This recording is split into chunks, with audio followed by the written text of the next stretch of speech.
not a bad premise. Let Embiid get you to the playoffs. Yo, that's the craziest take. And just sit him. All right, you took us this far. We know you're not gonna give us that in the Nothing. playoffs. Go home. You're gonna lose 10 points. Yeah, he is the worst. Whatever you think of Harden, he's worse. What's up, world? This is We Need It Fifth. And this is your man Muff. Got my man Hill in the building. Yo, Got my man P on the line. Fellas, NBA season still going strong. Last night had a good game with Boston and Dallas. Boston pretty much had control of the game for the majority of the game, and they were able to beat Dallas at home in the Garden. But as I was watching it, I was thinking, it seems like Boston Celtics have gone under the radar in most championship discussions. You know what I mean? And it also seems like Jason Tatum has gone on under the radar as far as MVP discussions. Mm-hmm. Why do we think this is happening to Boston? And I know nobody's, pulling out the violins for Boston, with their storied history and the championships they've been able to obtain and stuff like that. But why do you think that this team, it feels like they're pretty much going under the radar? That everybody's presumed that the champion is going to come out of the West, or that the Nuggets are going to repeat. Mm-hmm. And Jason Tatum, why isn't he a more serious contender for the MVP discussions? Boston, I think people are just waiting. Over the summer, I know personally, I was waiting for Boston, Milwaukee in the Eastern Conference Finals. You know what I mean? So they're under the radar because I think this is what most people expected. You know what I mean? Like, they're doing what they're supposed to, and Milwaukee has underachieved, basically. So I think it's like Milwaukee's getting more attention for underachieving than Boston for being consistent to what we thought they would be. You know what I mean? So on the Tatum thing, don't get me started on the MVP thing. Don't get me started. I don't know what it is anymore. Is it the dude with the best stats, or is it the best player on the best team? Now, let me ask you this.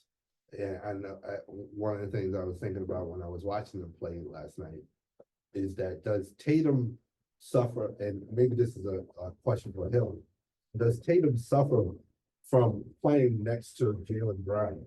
And because Jaylen Brown can be just as impactful on the game as Tatum can be, that you take for granted what Tatum's able to do on the court because he has a player like Brown playing next to him, or even a player like Porzingis playing with him.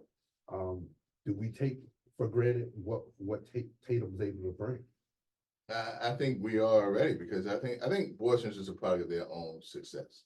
Mm. I mean, instead of, like people were saying, instead of patting them on the back for being so consistent in these positions, 1-1, 2-2, and as last few years they're getting now overlooked instead of not. So now it just seemed like par for the course that they're in either first or second throughout out the season. And for Jason Tatum, I think it's just the fact that he doesn't have that cachet. And I mean, he's a superstar, but he's not as, and it's unfortunate. I see Donovan the same way too. When he was first with Cleveland, they're not in your face. They're not uppity. His game speaks for who he is. He's a superstar. Mm. But, and I'm not holding, and no, Jaylen Brown, him playing with Jaylen Brown, I mean, I'm still waiting for Jaylen Brown to be Jaylen Brown. So it's not, I mean, he if anything, he should get some of the flack for which people are giving to Jason Tatum. I think Jaylen Brown has a lot to prove as opposed to Jason Tatum. He's stamped in for me right now as leading the MVP race. Mm. Wow. So you have Jason Tatum leading. Absolutely, sure. Definitely. He shouldn't, because we expect Boston to be up there. It's the reason it's him. Mm. And what did he give me last night? 38? Yeah. In 32 minutes. So it's like, 32 and 30, whatever he did. It seems like, okay. Right. I feel like he's almost being penalized for playing the team game. Like he's taking back some of his games. I think he's a guy, he can average 30. Mhm. You know what I mean? He's in it, what he's, I think he's at 28 now anyway. And I think he's almost getting penalized for sacrificing for the team. And I was gonna bring that up and ask you guys that question. Is he suffering from the talent that's around him? That, hey, because he has such a dominant team, especially that starting five, which you could argue is probably the best starting five in NBA today. Does he suffer from that? Hey, do you not give him the benefit of the doubt? Because, hey, his team is so strong. I mean, strong in what way? I mean, Porzingis has been with the Knicks. He's been with Dallas. I mean, we didn't see him that strong then. Jaylen Brown is a product of Jason Tatum. Sure, you want to say the point guard, he has championship experience. He's out. I mean, Drew brings some added team defense, but that team is all about Jason Tatum. They surrounded him with players in which hopefully he can take that next step. And he ran into a Golden State team that had his number that year, but it's just weird his position where, and I'm not a Tatum guy, but just watching him is like he maximizes every possession. I mean, he doesn't take bad shots. He's a great team player. What more do you want from down there at first? And I don't see this big talent. Yeah, I think he almost should get credit for, because how many times we see a so-called super team and it doesn't work. You know what I mean? He's making it work. So I don't know what else. Yeah, like Gil said, what do you want? What do you want from him? Yeah. Next question I have is, we agree that for this team it's championship or bust, right? For the Boston Celtics. Now, if they're not able to obtain that goal, if they're not able to be the champions this year, get the championship, do you think they should consider blowing up that core of now it's Horford, Tatum, and Brown, that hey, they have to think about blowing that up? Well, Horford, I would think, would retire. Yeah, I think you keep Jaylen Brown and Tatum unless some disaster happens, which I doubt it. Horford, yeah, you tweak. I don't consider him part of that. I mean, I know he's part of their core and their fabric and all of that, but I mean, he's long in the tooth. So if you could like replace him and upgrade, you do it. But as far as Tatum and Brown, I think you got, even if they so-called fail this year, you got 5 more tries at it, like 5 more years, I think. So how many teams? And then contractually, it plays one into two. You might be on the hook with like $700 million.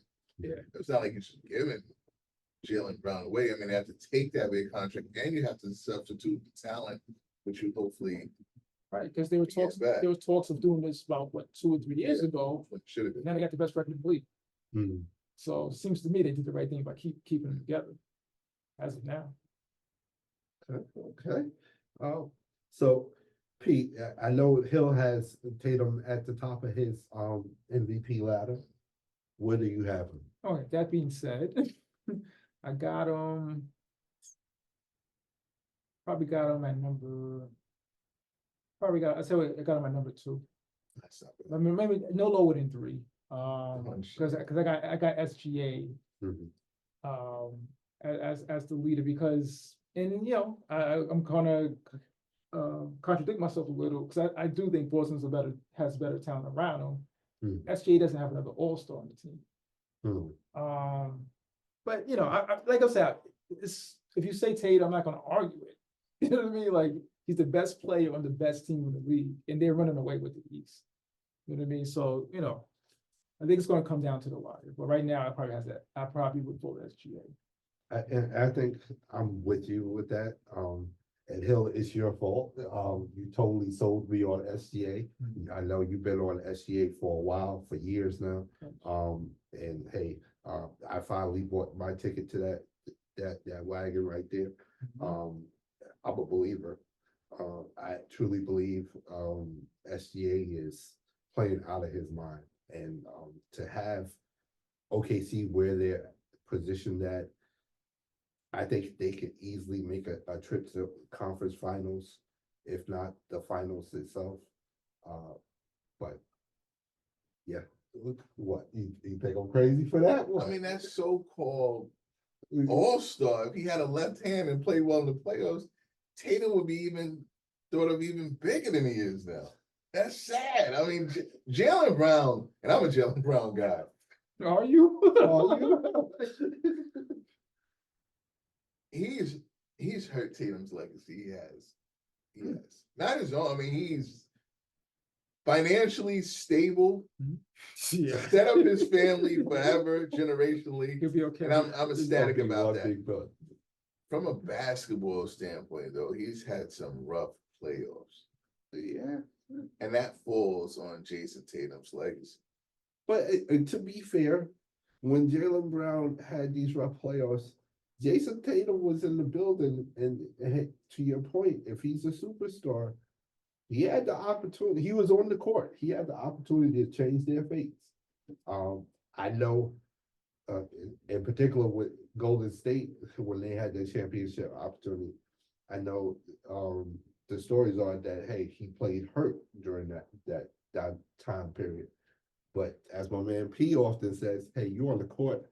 That's all we care about. We don't care how you got there or what condition you got there, but the fact that you decided to play, the same expectations that apply. So, Overcoming your opponent is one thing. Overcoming a teammate is a lot more to it, though. But I feel some of it is expectations. I never felt Boston should have won a championship. Like, I don't know, there's a year where you say, oh, that was their year. Huh? This is about right. I didn't have them beating Golden State. I didn't, but a lot of people did. If there was a year, I would think that would have been the year. You know. If Jaylen Brown, I think if he had a better playoff series, that could have been Boston. To me, that's like saying if Miami doesn't win a championship year, blow it up. They've made it a couple of times. I never thought Miami was going to win a chip. Never. So to me, it's the same thing. It's just expectations. If you thought Boston was supposed to win a couple of championships already, then I see. But personally, for me, I'm talking this because you said legacy. I think Tatum's having a good run. He hasn't disappointed me or anything. This is what I thought. I never said, oh, this is the year that Tatum's going to win a chip. Now, this year, if they face anyone but Denver, I would say that it would be the favorites. But that would be the first time to me they were the favorites to win a chip. Yeah. Like, I just, like, I don't know. I'll agree with that. No, because we have. I don't want to harp on it. We have to move on. So I just don't remember when Boston was the favorite to win the chip. I don't. Okay. You sure you are move on, bro? Like you got something on your mind, brother. Like yeah, because I thought Boston helped in that Golden State finals. I thought Boston was the better team, but I thought they had an A1 guy in Steph play, but the Boston had a lot of stuff to kick themselves and before they came in and took game one, right? Mm-hmm. And I thought they had them on their heels for game three. And I thought with Boston, that was a bad Golden State team versus Golden State. That was a bad team. I thought Wiggins had a heck of a run. Yeah, that's a bad team. But I thought Boston's immaturity showed out. The fact that they didn't have anybody on the squad that had made a significant championship run, and you can see that. No, you know, I've always said to me, Mo, and that's why I want to move on because it'll get drawn out. To me, it's always been 10 feet. It's always been 10 feet, and you've been playing it all your life. I don't want to hear about you've been in the biggest of stages. It's different. I disagree. To me, that's an excuse. No, I don't buy it. If you're able to play in front of fans each night, and then if you have 7 more games of it, it should just be as is. I think you do it one time and then you go back another time. I mean, I think that's what makes the great ones great. No, hey, Michael Jim Jordan Kelly is still great, but he went back there 4 times in a row and never won. You know what I'm saying? Like he had experience the first time. He had it the second time. He had it the third time and the fourth time. You can't tell me these times you give out. How much information do you need from these games? The fourth time he was like an experience. It was like an experience the fourth time. He still won. It's just not. They weren't better. I think Boston that was their time. I just thinking the biggest moments. Jaylen Brown, and we'll get to the other guy later. Hopefully, if we have time. Joel Embiid. They find these times in which they just collapse when the word playoffs come in. And with them, no matter how much experience you give them, they get worse. So, again, Let them know how you you're a really Jaylen Brown guy, but are you real? Okay, if you say so. All right. Tatum deserves better. You mentioned Joel Embiid. Let's keep it in the Eastern Conference. Talking about Joel Embiid. He had surgery not too long ago. Been a couple of months now, right? A month, about a month ago. There's talk about him possibly making a comeback during the playoffs. Okay. Do we think that he should push for a comeback, or should he just shut it down and prepare for next season? If he's healthy, he should play. I agree. No, I'm saying if he's. I'm not saying if he. Oh, I'm not sure if he's healthy. Then play. Well, that's what he does for a living, correct? What if he's only 80% healthy? Man, sit around him. I say if he's 100%, you play him in the regular season, you sit him in the playoffs. This guy is awful, awful. Mind you, the most points drop off from the regular season to playoffs in NBA history, 9.4 points a game. That whole 22-23 season, or was it 23-24? No, 22-23. Yeah. 9.4 point difference drop off players. Never, I believe, never a conference finals. Take that for Correct, data. Yeah, right. Yeah. And that's part of what I say he should play. I think he needs to get better. Like I know he's 30 and yes, but do that in the playoffs. You know what I mean? So I feel like he has a lot. And But he keeps proving that he's getting worse. Though. Yeah. So Hill, do you think that he's just a regular season Beast. Probably one of the best of all time. I think he's averaging 35 this year. Yeah. What's causing that demarcation line for him as far as regular season versus playoffs? Like, what's causing the drop off to y'all? Oh, to me, it's better competition. Like when you play in a regular season, there's no Detroit Pistons, there's no Portland Trail Blazers, there's no Charlotte Hornets to get fat on. You know what I mean? You're playing better competition. But to be fair and I was just about to bring that up, but to be fair to Embiid, hey, during the regular seasons, he's crushing these guys even on playoff teams. Like, hey, the Atlanta Hawks during the regular season wasn't causing him no big hiccups. But he needs to be more consistent. If he could do it in the playoffs. But why put him through that? Just let him play the regular season. Oh my God. Why put him through that? I would just let him be the greatest regular. Why do it? He averaged like for the Hawks. First of all, he averages more turnovers than assists in the playoffs. That's one, so he doesn't get nervous. And the Hawks, he gave you back-to-back 8 turnover games. All right, let's do another thing. In the clutch moments, a little advanced stats. He's 9 for 38. The last 5 minutes, up or down 5, up or down 5, mainly down 5. He's 9 for 38 in the playoffs himself. I hear you, and I'm a Joel Embiid guy, and I'm sitting here telling you he doesn't show up in the playoffs. That's just what it is. I can't. You want to say why or whatever? All I'm saying is that he doesn't. That's why I say he has something to prove, and he should, if he's healthy enough, he should play. And he's like 30. He ain't got much. He ain't got all that much time on the low. Like, time is running out. So, how long do you think he'll play? That was a random question. Career wise, I mean, it's relative because for him, 2 seasons is like one. Right. Because, you know what I mean, because he doesn't play the whole season, so how many years? I don't know, it could be 10, but you might get 5 years worth out of that 10 years. Wow. Hey, hit us up on social media. Let us know what you guys think. Do you think Boston Celtics are being underestimated? Where do you have Jason Tatum on the MVP ladder? Also, do you think Joel Embiid needs to come back from surgery and try to prove himself in the playoffs, prove that he could be the same type of player he is in the regular season? Or do you agree with him where you say play him during the regular season, sit him during the playoffs?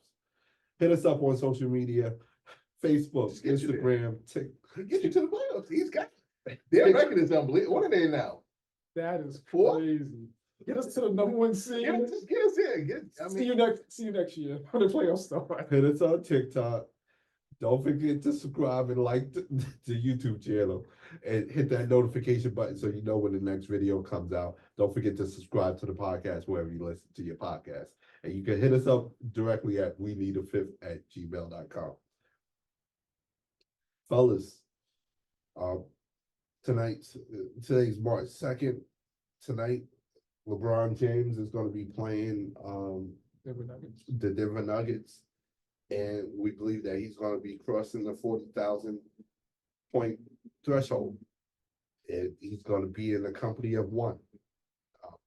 He'll be the only player to have obtained 40,000 points during an NBA career. Where do we place the significance of that feat? I placed it the same place I put Kareem being the all-time leading scorer, Emmitt Smith the all-time leading rusher, and any other all-time record. It's probably his biggest. This is probably the thing that sets him apart from any other player. Like if you want to get into this GOAT debate or whatever, if I was to argue LeBron, that's where I'm going immediately. Like you said, it's him. He is the club. He's the only one that sits at that 40 KT. That'd be good. No, we have to give him his flowers for that. I mean, all-time great. However, there we go. with modern science, Keep it up. with better nutrition, you get a guy who's going to give you 23 points a game for 21 seasons. He'll get you 40,000 points.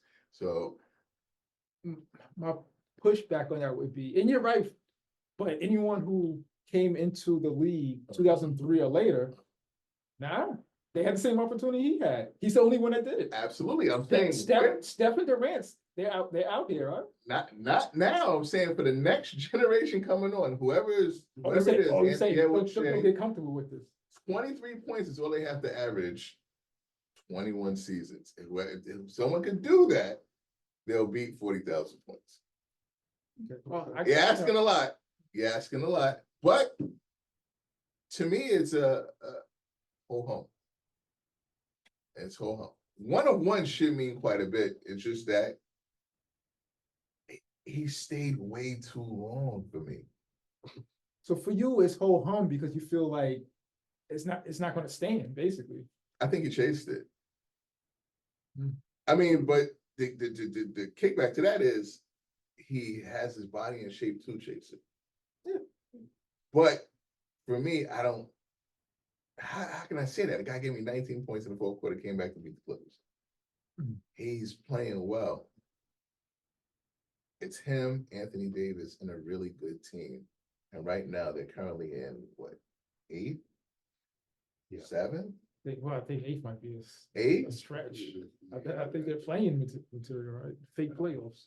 But yeah, I think, like you say, he is compiling, but I think that has like a bad connotation. It's not exactly a bad thing in this case, because like you said, he's been in shape, but you know, Availability is a skill set. Yeah.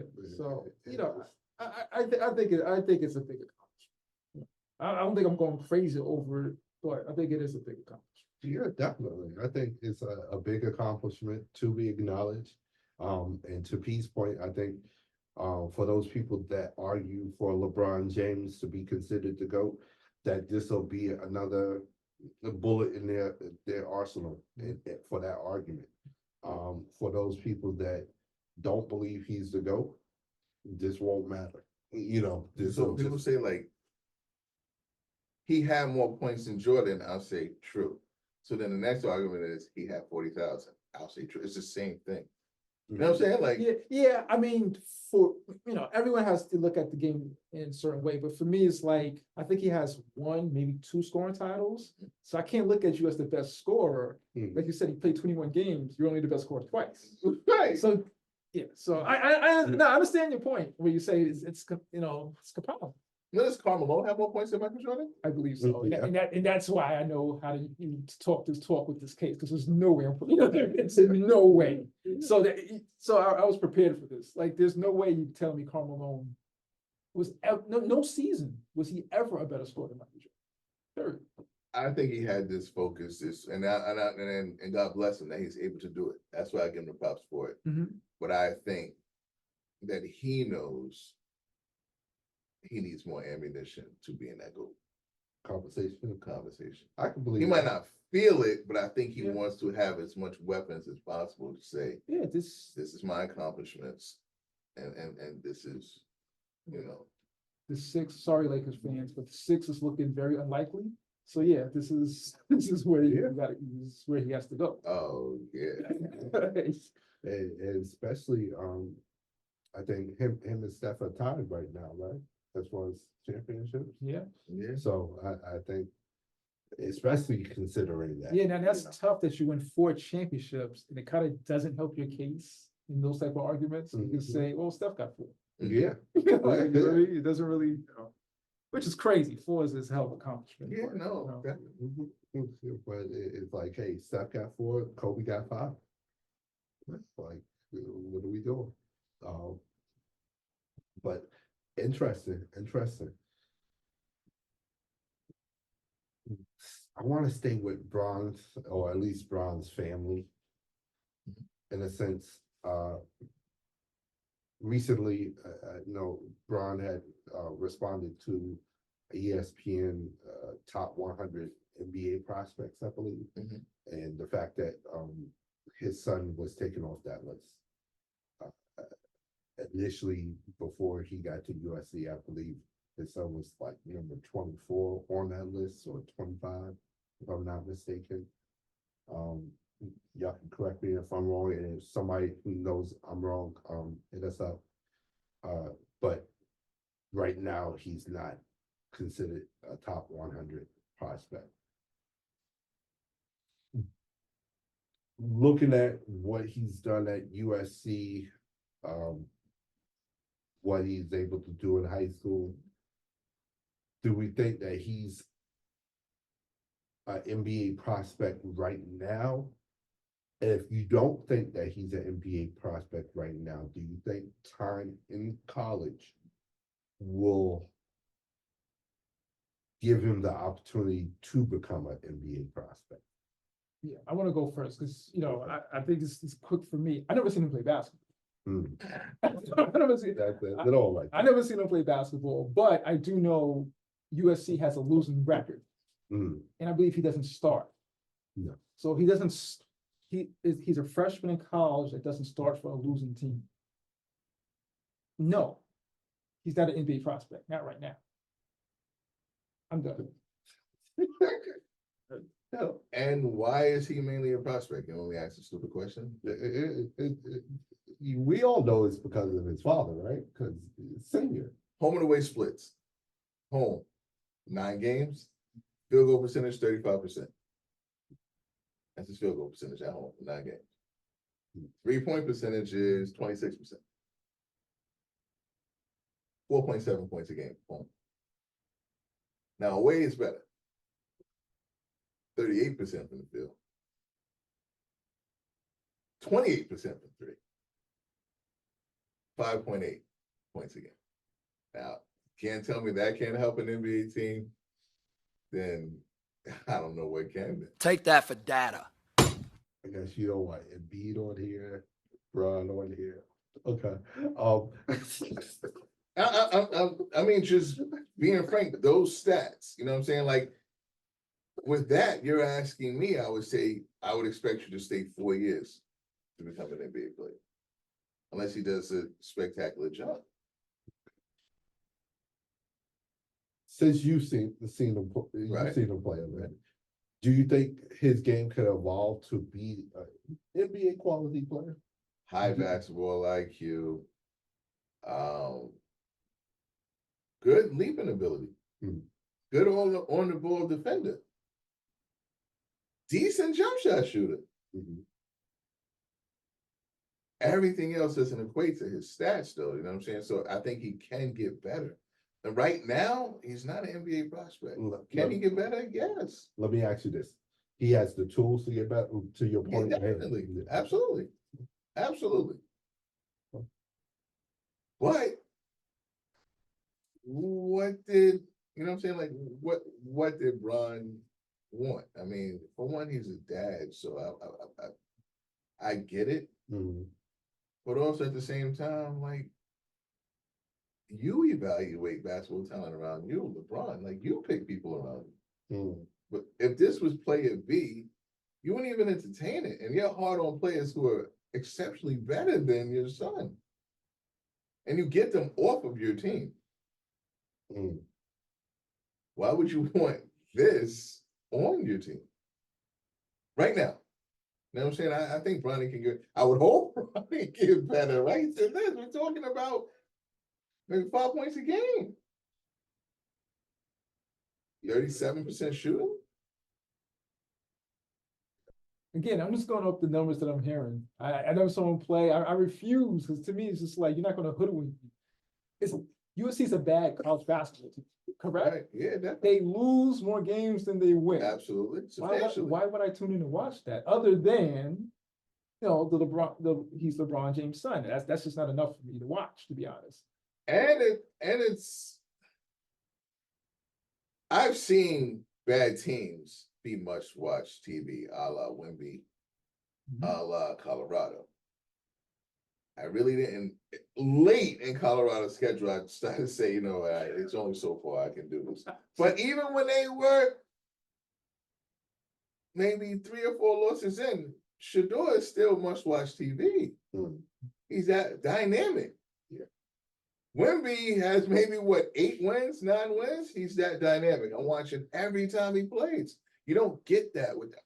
I watch terrific scorers be on bad teams in college and be excited about it because they're very good players. You don't get that. You don't have any. I don't care what their record is. I want to watch him. You know what I'm saying? He's excited. He's not exciting.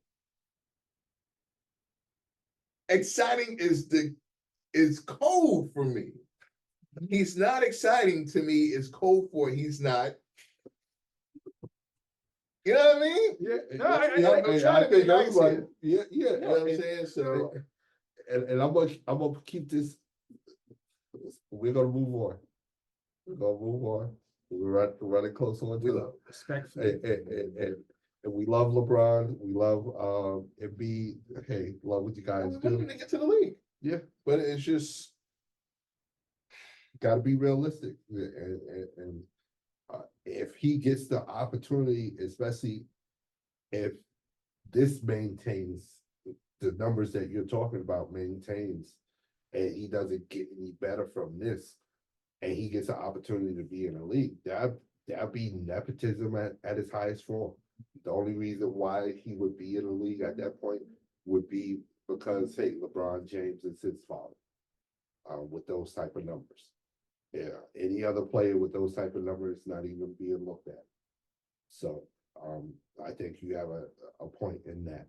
So we'll see. Scottie Pippen, Kenny Boston. That's another story. I think Kenny Lofton actually could ball. His son could actually move. But these people are giving better numbers. Like Before we get out of here, I want to talk about it real quick. Not going to take too much time with it. Cam Newton recently got into an altercation at a 7-on-7 like league tournament game or something to that effect. Have you guys heard about this incident? What are your thoughts about it if you have heard about it or saw it? Yeah, I heard about it, but I didn't even really concentrate on it, to be honest, like, Come on, man. it sounds like foolishness. I try not to search for foolishness. So, any thoughts on this? Older people's banter, old friends get into something on X, social media, it gets taken in front of kids and kids participate in a brawl. That's what you had. You had people who worked for Cam prior to, who no longer do. Cam and his team won. Sometimes these kids win. You know what I mean? They had their little back and forth. And older men couldn't set an example and allow children to dictate a whole narrative. That's what you had here. And now everywhere things now like you can't have things like this, unfortunately, with prominent sports heroes who want to give back. And that's totally false. But it leads to that when you have stuff like this happening. One of the responses or reaction I saw on YouTube regarding this, the rapper Plies was saying that with the 7-on-7 league format and what they allow the children to get away with as far as celebrations and hot dogging and stuff like that, they allow it to get to a level where the normal organized football programs that they're coming from high schools and colleges wouldn't allow that. And he says, you set up that atmosphere for your players, and then it leapfrogs to the coaches where the coaches are talking to the opposing players in the old type of way, trash talking them, trash talking the opposing coaches, and the fans are getting into it. And they created a level of disrespect, you know what I mean, with that atmosphere where he was surprised that people were surprised that this happened. That, because ultimately it sounds like people got their feelings hurt over words. And that's why Cam was attacked, because of something he said. Not because, hey, he put hands on someone or threatened to put hands on someone, but for trash talking someone. And they decided to put hands on him. And Plies basically is like, hey, it all started from how far you guys were willing to bend the rules to say, oh, guys can do the things that you can't do in high school on your high school football team or on your college football team, that your normal coaches wouldn't allow you to, hot dog it or trash talk this way. So do you think there's anything to that, hey, the 7-on-7 league created this atmosphere? More self-expression. I mean, it's probably what Cam feels like the league actually doesn't have or misses. You know what I mean? So, and you can do that because it's his league. But with that comes this. I mean, some people can't take it. And unfortunately, you might need Big Brother to police actions and reactions. You know what I mean? So the NFL is pretty much, we cut it out. Then we give you a little leeway to do a little self-expression together as a team, still showing them up regardless of what. So you might as well just let them, have it. It's either yes or no. With Cam, he's probably feeling like, hey, this is my league. I was one of the biggest showmen anyway in the league. So I want them to have that free spirit and play. For us, we were probably leaning towards Cam growing up. As we get older, we probably say, we get a little bit more get off my lawn-ish. But I totally understand what Cam way is thinking, but I also can see the whole, listen, and I don't want to make it seem any other way, but I can go to the Mannings. The Mannings have a camp. Even Marvin Harrison, like we have camps. Like I want my kid to go over there to learn the sport, have the time, and walk away where they're not fighting at the end. You know what I mean? If they develop trash talk and everything, it's going to be within those lines. Outside of it, to me, it makes no sense. I think everything between the lines to me is fair game. If they're acting up or playing and there's no rules in it, that's fine. After it, no, you're not going on attacking this guy. They're not fighting each other. So, I don't know. Any thoughts, speak? No, I agree. I just, at the end of the day, it's like some high school players jumped the guy. It's just, yeah. So, Yeah, no, I feel you. It's just a bad, it's your home, you're from Atlanta. Mm-hmm.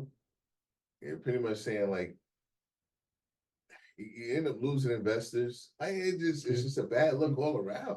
Yeah, and I think it's really unfortunate and grown, and especially the adults that were involved with this. Is really unfortunate that they set the precedent for this and set the tone for this and how it's going to be perceived and whatnot. And both have since apologized, both sides. Mhm. So, Yeah, but we'll see where it takes them. Fellas, what's on the radar? for me, going on, just seeing the home stretch of the NBA season, especially that Western Conference, see where, OKC, Minnesota, Denver, Clippers, how that shakes out. So that's it for me. Bill, what's on your radar? piggybacking off of P is, it seems like to me a battle of attrition. Like, selfishly, I have a fantasy football team, and I have Embiid, I have Trae Young, and I have Jamal Murray. And it seems like when you get to this end stretch, superstars tend to get hurt. So who's going to be left and who's going to be healthy to make this playoff run? More to it than their schedule. So the battle of whoever's left standing, I think that plays a large part into Miami just save, and then that late rush, and then they have all their players last, and then they have these great runs. Me, what's on my radar? The Doom movie finally came out yesterday, so I'm gonna definitely try to check that this weekend, or sometime next week. And March Madness, can't wait. It's coming. I think we got another week or so before on this election and for both sides. But I'm really interested to see what's going to happen with the women's March Madness, what's going to happen with that bracket. So definitely can't wait. Also, a happy birthday to this guy too, Jamal. Yes, sir. The old man. Always first touching that number. So More life, more life. happy, very happy. Much happy to have you here. Oh, you know that. Definitely. Thanks, fellas. Hey, hit us up on social media, Facebook, Instagram, TikTok. Don't forget to like and subscribe to the YouTube channel. Hit that notification button so you know when the next video is coming out. Don't forget to subscribe to the podcast wherever you listen to your podcast. And you can hit us up directly at weneededfifth@gmail.com. And we're out.